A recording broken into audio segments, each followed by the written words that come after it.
بسم اللہ الرحمن الرحیم۔ السلام علیکم۔ آج ہم آپ کو مشہور زمانہ مولوی تمیز الدین کیس کے بارے میں بتاتے ہیں۔ قائد اعظم کی 1948 میں رحلت کے باعث مولوی تمیز الدین خان کو آئین ساز قومی اسمبلی کا اسپیکر بنایا گیا۔ مولوی تمیز الدین خان کیس 1955 اسلامی جمہوریہ پاکستان کا پہلا سیاسی عدالتی مقدمہ تھا۔ 1954 میں گورنر جنرل غلام محمد نے پاکستان کی آئین ساز اسمبلی کو تحلیل کر دیا۔ قبل ازیں انہوں نے وزیر اعظم خواجہ ناظم الدین کو برطرف کر دیا تھا، جنہیں آئین ساز اسمبلی کا اعتماد حاصل تھا۔ آئین ساز اسمبلی کے صدر اور مشرقی پاکستان کے نمائندے مولوی تمیز الدین خان نے گورنر جنرل کے اقدامات کو سندھ ہائی کورٹ میں چیلنج کیا، جہاں تحلیل کا فیصلہ انتہائی غلط قرار دیا گیا۔ وفاقی حکومت نے ملک کی اعلیٰ ترین وفاقی عدالت میں اپیل کی۔ پاکستان کی وفاقی عدالت موجودہ سپریم کورٹ آف پاکستان نے گورنر جنرل آف پاکستان ملک غلام محمد کے پاکستان کی پہلی آئین ساز اسمبلی کو برطرف کرنے کے اقدام کے حق میں فیصلہ دے دیا۔ اس برطرفی کو اسمبلی کے صدر مولوی تمیز الدین خان نے قانونی طور پر چیلنج کیا تھا۔ ایک اختلافی رائے کے علاوہ عدالت کی اکثریت نے نظریہ ضرورت کی بنیاد پر برطرفی کی حمایت کی۔ اس فیصلے کو جمہوری اصولوں کے لیے دھچکا سمجھا جاتا تھا، جس کے اثرات آج تک پاکستانی قوم بھگت رہی ہے۔ اس فیصلے کو آئینی بغاوت قرار دیا گیا۔ اسی نظریہ ضرورت کو لے کر ہر آمر نے پاکستان کے آئین پر ڈاکہ مارا۔ پاکستان کے آئین کو تاراج کرنے کی ابتدا فالج زدہ غلام محمد نے کی، اور ان کا یہ جرم تاریخ کبھی معاف نہیں کرے گی۔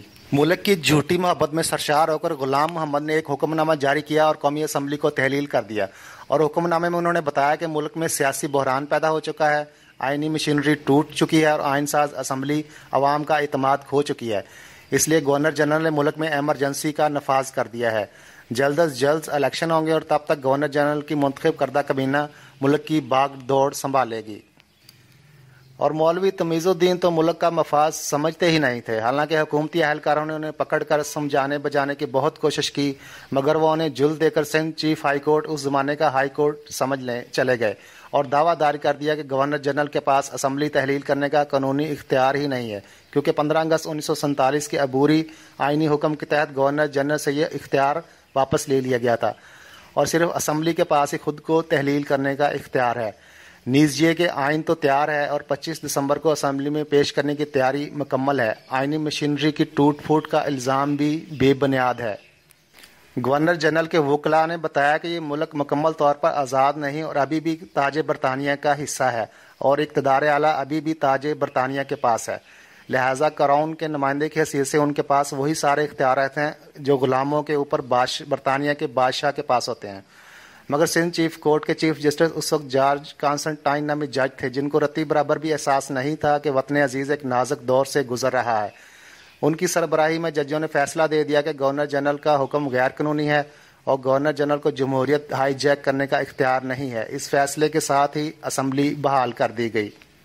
اس کے بعد کیس فیڈرل کورٹ میں گیا۔ وہاں 5 ججوں نے کیس سنا۔ ایک طرف مولوی تمیز الدین جیسا لبرل دہشت گرد سیاستدان تھا، اور دوسری جناب چودھری محمد علی، سکندر مرزا، ڈاکٹر خان صاحب اور جنرل ایوب خان جیسے نام نہاد محب وطن افراد جو پاکستان کو بچانے نکلے تھے۔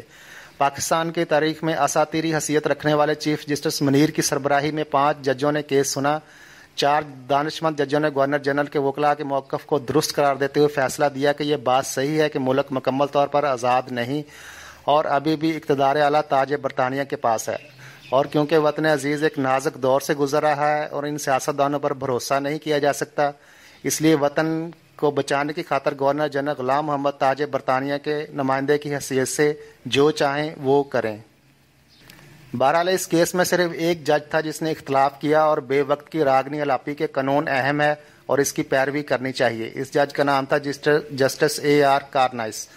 بہرحال وطن کی محبت سے سرشار جسٹس منیر کی مہربانی سے پاکستان میں محب وطن حلقوں کو تاج برطانیہ کے نمائندوں کی حیثیت سے اختیار مل گیا کہ وہ چاہیں تو سیاہ کو سفید کریں یا دن کو رات، مگر ملک کے مفاد کی خاطر ہر قانون اور ہر اصول کو نظر انداز کر دیں۔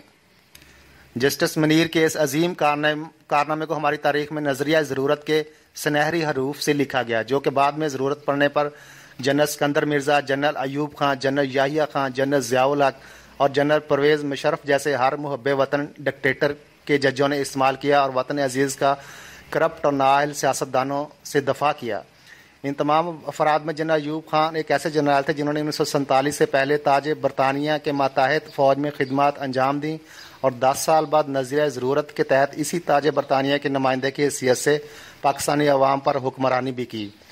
جسٹس منیر کا دیا گیا نظریہ ضرورت آج ہر کرپٹ سیاستدان اور فوجی آمروں کے لیے سیسا پلائی ڈھال بن چکا ہے، جس کا بوقت ضرورت استعمال کر کے وہ پاکستانی قوم کی امیدوں، خواہشات اور حقوق پر بہت کامیابی سے ڈاکہ زنی کر رہے ہیں۔